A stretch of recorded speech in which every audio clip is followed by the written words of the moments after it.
Hello guys, welcome back. तो चलो हम लोग कोशिएंट ग्रुप को कंटिन्यू करेंगे। लास्ट लेक्चर में हम लोगों ने देखा था कि कोशिएंट ग्रुप या फैक्टर ग्रुप का डेफिनेशन क्या होता है, किस तरीके से हम कंस्ट्रक्ट करते हैं, ठीक है। और कुछ हम लोग वहाँ पे इंपॉर्टेंट एग्जांपल्स भी देखे थे। ओके, आज उसके कुछ इंपॉर्टेंट रिजल्ट को देखेंगे। ये रिजल्ट आपको याद रखना है, जो कि बहुत ही ईजी है और एग्ज़ाम पॉइंट ऑफ व्यू से काफ़ी इंपॉर्टेंट भी है, ठीक है।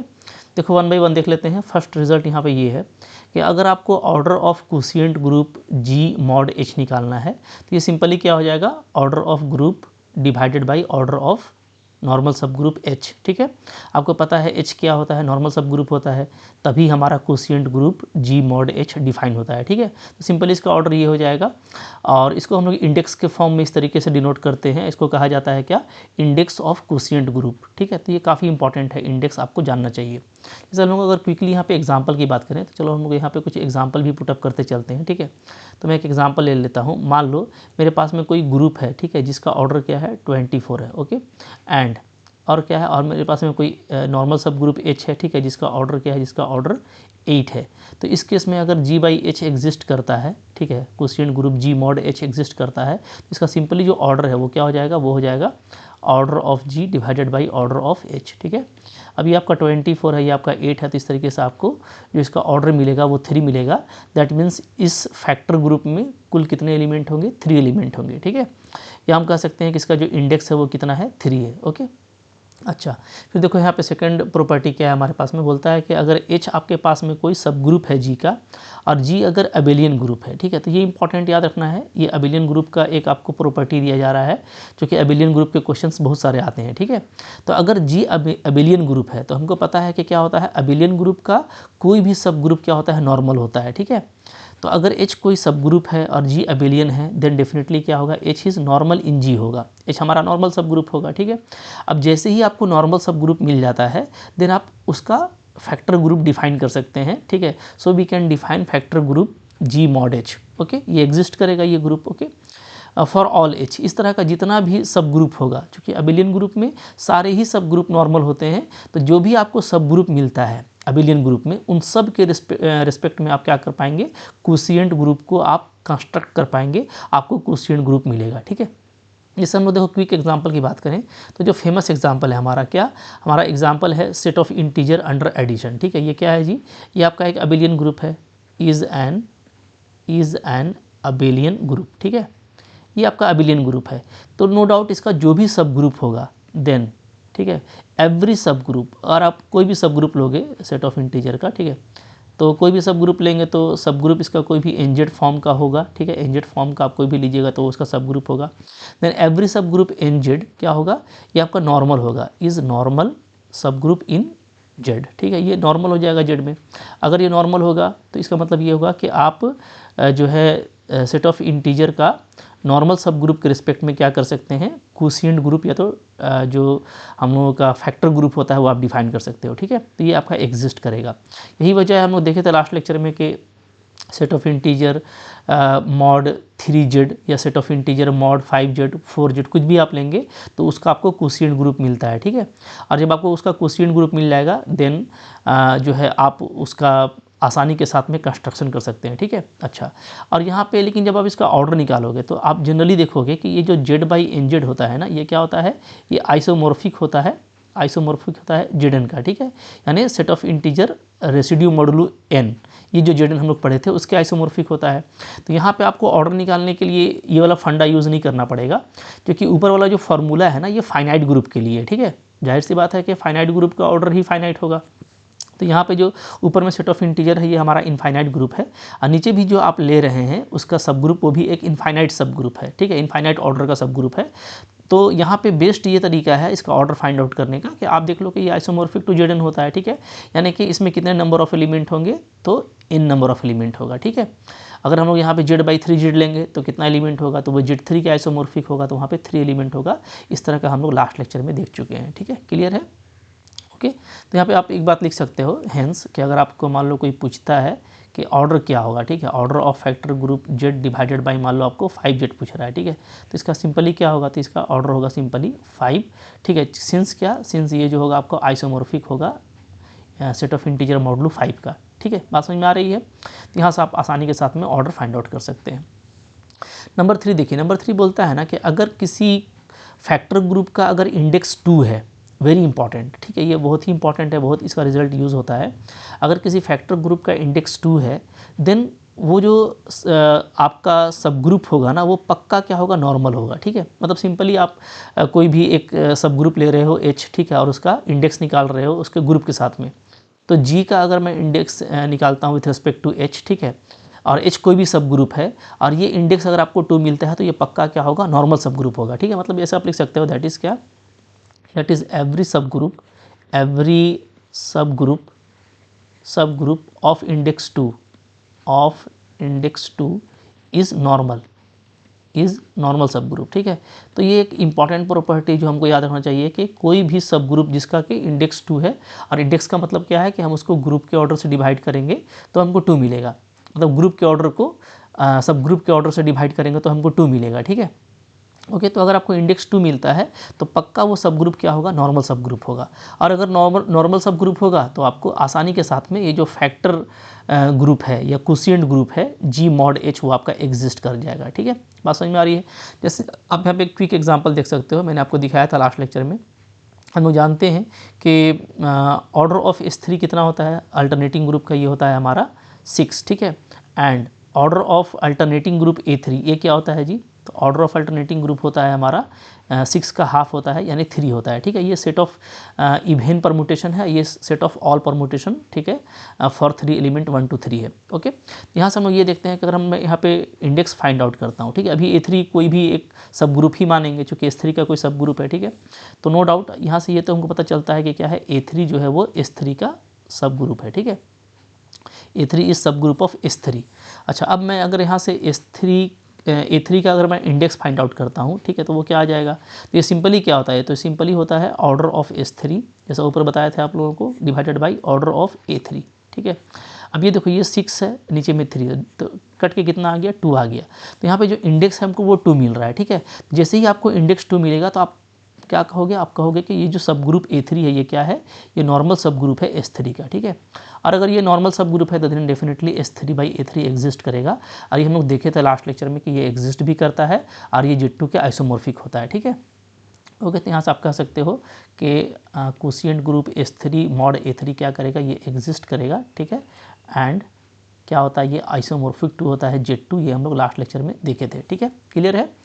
चलिए आगे देखिए, फिर यहाँ पे इंपॉर्टेंट रिजल्ट है, बोलता है a finite cyclic quotient group of order n is isomorphic to Zn। ये भी इंपॉर्टेंट रिजल्ट है, ठीक है, कि मान लो आपके पास में क्वोशिएंट ग्रुप है और वो फाइनाइट है, फाइनाइट ऑर्डर का है और वो साइक्लिक है। अगर फाइनाइट साइक्लिक क्वोशिएंट ग्रुप मिलता है ना, तो पक्का वो क्या होगा, अगर वो n ऑर्डर का है तो वो Zn का आइसोमॉर्फिक होगा, ठीक है। अच्छा, इसी तरीके से एक और इंपॉर्टेंट रिजल्ट है यहाँ पे कि अगर कोई फाइनाइट क्वोशिएंट ग्रुप है आपके पास में प्राइम ऑर्डर का, ठीक है। अच्छा देखो, प्राइम ऑर्डर का है तो पक्का वो साइक्लिक होगा, क्योंकि कोई भी प्राइम ऑर्डर का ग्रुप क्या होता है जी, साइक्लिक होता है, ठीक है। तो साइक्लिक अगर होगा तब तो वो Zn का आइसोमॉर्फिक होगा ही होगा।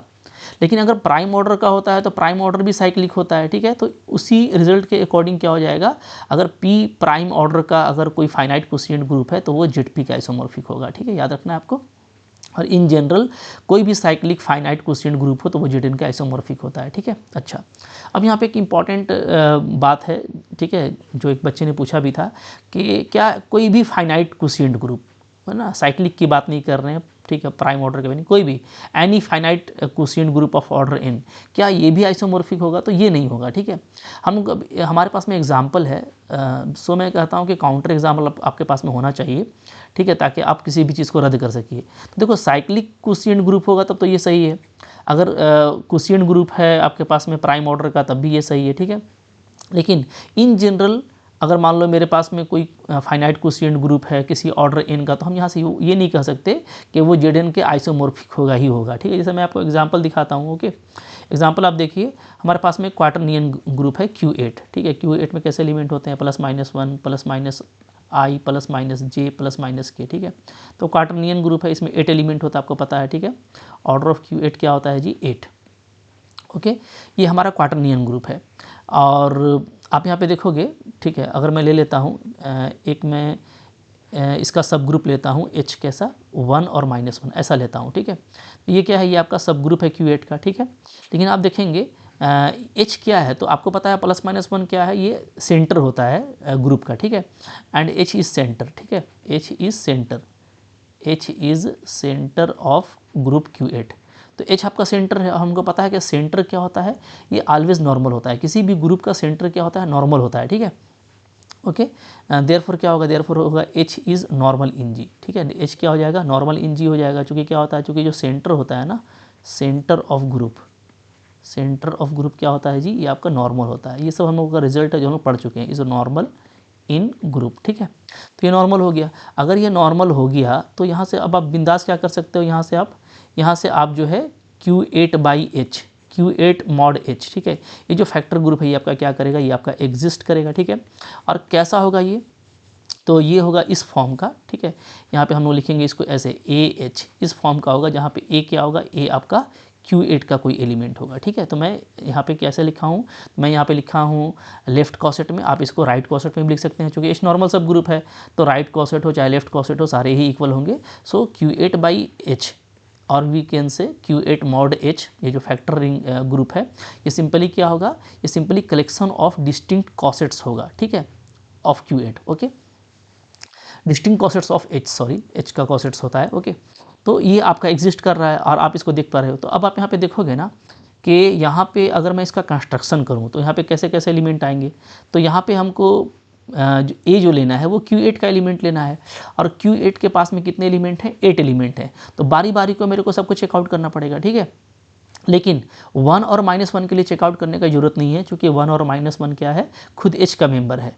और हम लोगों को पता है कि अगर हम लोग H का कोई मेंबर लेते हैं, ठीक है, ये सब हम लोग पहले ही बात कर चुके हैं कि अगर हम लोग कोई H का मेंबर लेते हैं, जैसे AH करते हैं, तो हमको वो H ही मिलता है। कब मिलता है, जब A क्या हो, H का मेंबर हो, ठीक है। तो अगर आप H का ही कोई मेंबर लोगे तब तो AH आपको H ही आएगा। तो 1 और -1 रखने से भी ये H ही आएगा, तो हमको H तो मिलना ही मिलना है, ठीक है। और 1 और -1 आपका चेकआउट हो गया। अब अगर आप आयोटा रखते हैं, ठीक है, आई, तो आपको एक IH मिलेगा, ठीक है।